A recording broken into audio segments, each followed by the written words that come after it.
Since the mid-1970s, the prevalence of obesity has tripled in the United States. Children just aren't getting outside, they aren't getting exercise, and they're getting fat. As they grow into adulthood, this significantly increases their health risks. We need more exercise, whatever it might be. Staying healthy starts where you live, work, and play. Is it easy to walk? Is it easy to take a bike?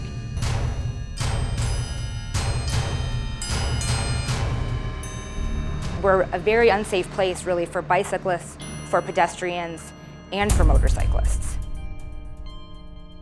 There certainly are risks to being a bicyclist. I've been hit several times on the streets here in Albuquerque, but I think the risks to my health of not bicycling would be much greater.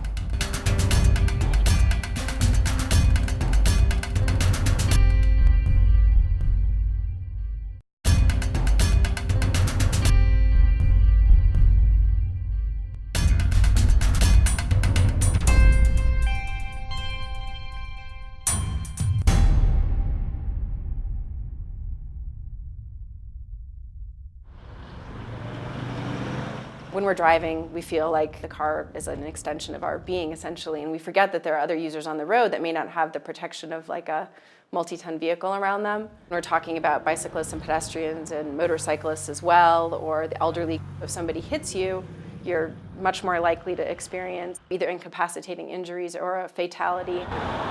Very much related to that is the speed that vehicles are going.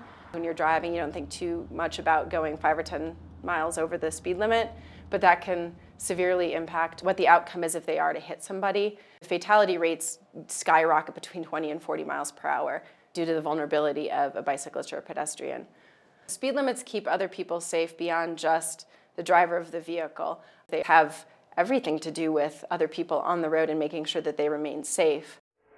So the faster they're going, the more severe the injuries are going to be, or the more likelihood the patient is going to die from their injuries. When you get hit 3 times. The first time usually is that your legs or the lower part of your body gets hit. And then they get thrown up onto the windshield of the car. And that's the second hit. And then the third hit is when they get thrown from the windshield out into the environment, and they may strike the road, or they may hit a tree or a telephone pole or something like that. Typically, those of us in the area of injury prevention like to avoid the term accident, because accident suggests that there's nothing you can do about it. We don't use the word accident.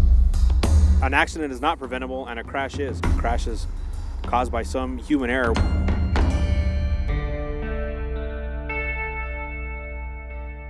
A good friend of our family went and bought me a bike for Christmas. So I just ride to work every day. I love cycling so much. Earl was actually on several teams. One was his road racing team, and that's where he was really excelling in his road events.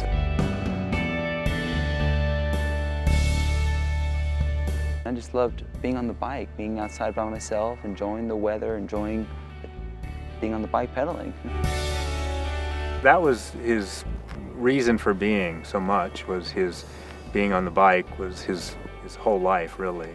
I raced a lot of times at the national championships, ended up in the top 10 for a couple of them.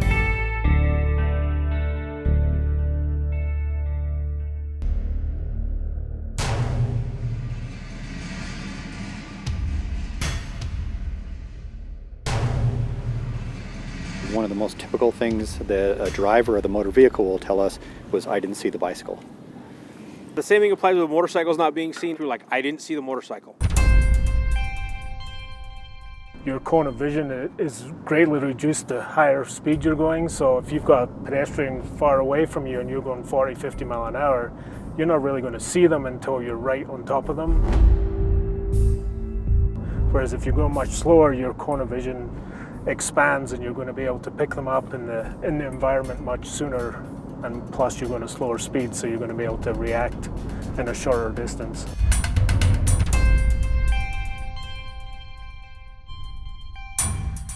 but it's sometimes, as much as it's on the driver of a vehicle to be on the lookout for these people, it's also on the driver of the bicycles or motorcycles to make sure that they're visible, that they're not wearing dark clothing that blends into the road when it starting to get dusk.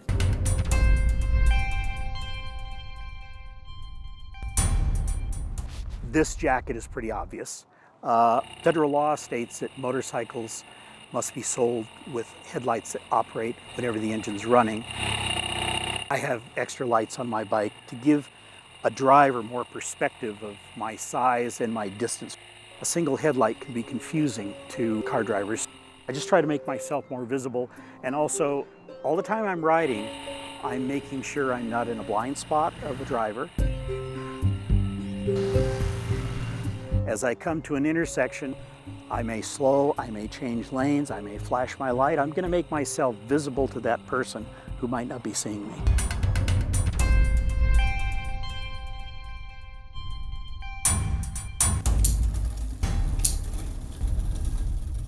Now, by state law, you're required to have, at the very least, a front headlight and a red rear reflector. I would suggest, though, that you always use a red light in the rear as opposed to just a reflector, because having something that emits light versus reflecting light is much, much better. The technology has exploded in lights. I can remember when I was a kid, you put 2 batteries into a flashlight and it would last an hour. Now you can get 200-300 hours out of a front light. You can get 400 or 500 hours out of a rear flasher. I recommend every cyclist be lit up like a Christmas tree.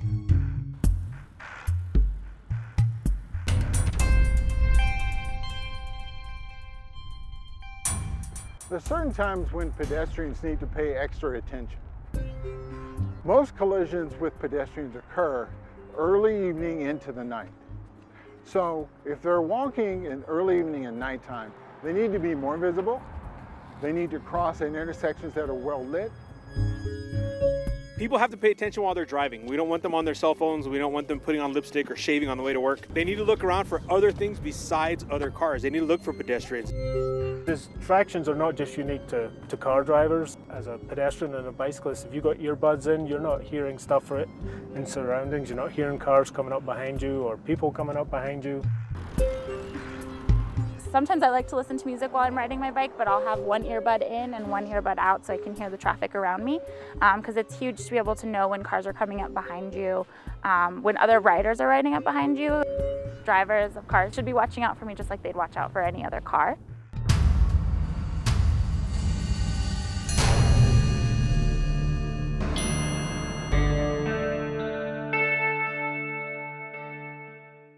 Earl was training for the Tour of the Gila. He had raced the year before and done well, placed highly, and he was looking forward to racing down there. I remember nothing at all about that day, not a single thing. When a motor vehicle hits a bicyclist, the injuries are typically quite severe. Often the driver did not see the cyclist before they hit them, so they did not have an opportunity to slow down. So they're going full speed when they hit the cyclist. Speed is a very big factor, but also the difference in mass. A car is typically 2,000 pounds compared to an individual who's 100 pounds, and so the force is multiplied by the mass and the velocity and transmitted to the person who is a much smaller mass, therefore a much higher velocity. They typically go much faster than the car that hit them.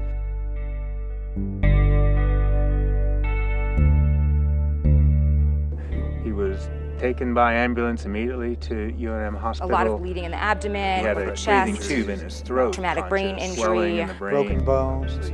With a vehicle. So it's what we call sustained multiple injuries. a multi-trauma. broken skulls, Respirators. Blood loss. Massive bleeding. broken bones in the arms and legs. Unable to walk. Head injuries. Unable to feed himself. Feeding tube. Just minimal movement in his arms and legs. It takes just a split second for everything to change.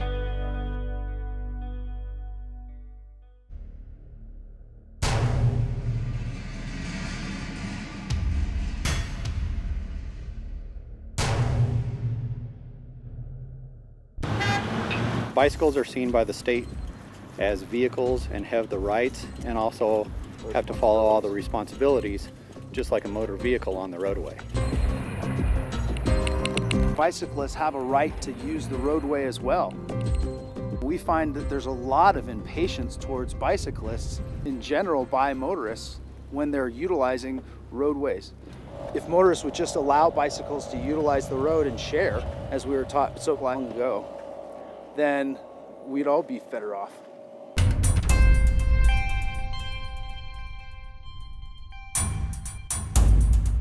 The posted speed limit on Mountain Road is 18 miles an hour. And the way that the road is designed, there's not a bike lane specifically. The road isn't wide enough for that. But there are what are called sharrows. It looks like an arrow with a bike. And that is what tells drivers that they should be sharing the road with bicyclists.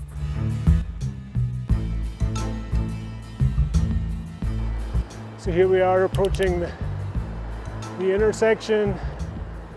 Start off the green pavement marking with a solid bike lane marking through the intersection. And this is because the bike lane is to the right of a shared through and right turn lane, and is to hopefully raise the awareness of drivers who may be making a right turn that there would be through bicyclists to the right. So also at this intersection we put in on the far side there decals to show bicyclists where they can wait so that they'll be detected by the traffic signal. So local governments or cities and towns can be looking at not just making cars go through an area safely, it's looking at all modes of transportation, looking at how the peds and bikes are going to interact in a design.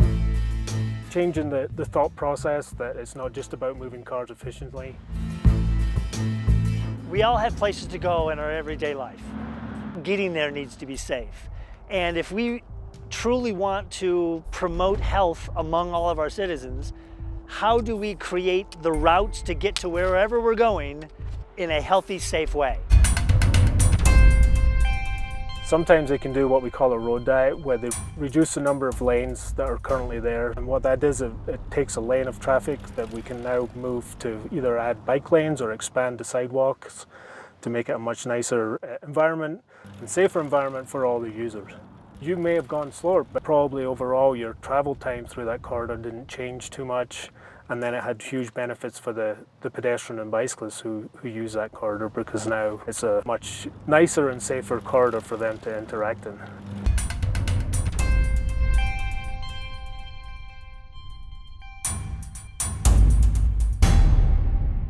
I think one of the biggest things is road placement, where they actually should be on the road when they're on a bike. What does it show the motoring public? What are you going to be doing? We ask people to ride 3 feet out from the closest object to the curb. And this has been proven time and time and time again that this is the safest place, because the cyclist gets recognized as being out there on the road, and the motoring public does give the person more passing room. There's road debris directly next to the curb, broken glass, rocks, loose sand. All of these things can cause problems for cyclists. So having a little bit of space where we can react in that wobble lane is appropriate and desired. Laws vary quite a bit from municipality to municipality, from state to state. In our city of Albuquerque, motorists need to pass cyclists with 5 feet of clearance. When you come to a red light, complete stop. When you come to a stop sign, complete stop. Look left, right, left. And we teach the reason, left, the traffic is always closest to you in the United States. So that's why we always do that double check on left. Cyclists are required to follow the same traffic laws as a motor vehicle, which includes not riding on the sidewalk. In general, it's a bad thing to actually ride on the sidewalk. If a bicyclist is on the sidewalk and a vehicle comes and makes a right-hand turn up into the driveway and goes through the bicyclist, that's not a place where you look for a vehicle. And again, the bicycle is considered a vehicle, so if it's up on the sidewalk, you're not looking there.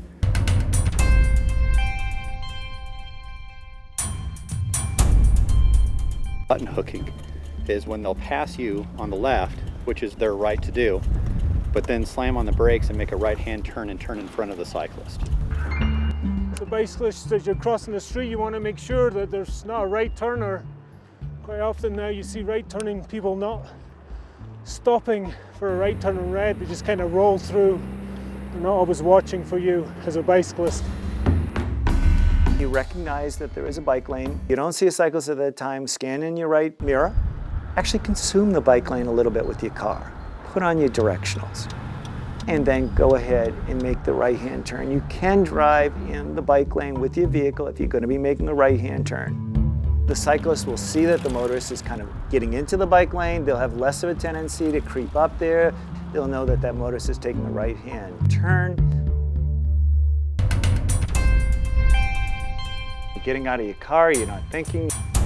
You open your door, and you can actually take a cyclist totally out of the picture that way. And it's a very ugly accident because the cyclist runs into the door and goes flying forward at that point. So the motorist really needs to scan in their left view mirror or their back view mirror to actually make sure a cyclist is not coming up. So, predictability. Everyone needs to know what everyone else is doing on the road for everyone's safety. And then visibility, making sure that everyone around you is aware that you're there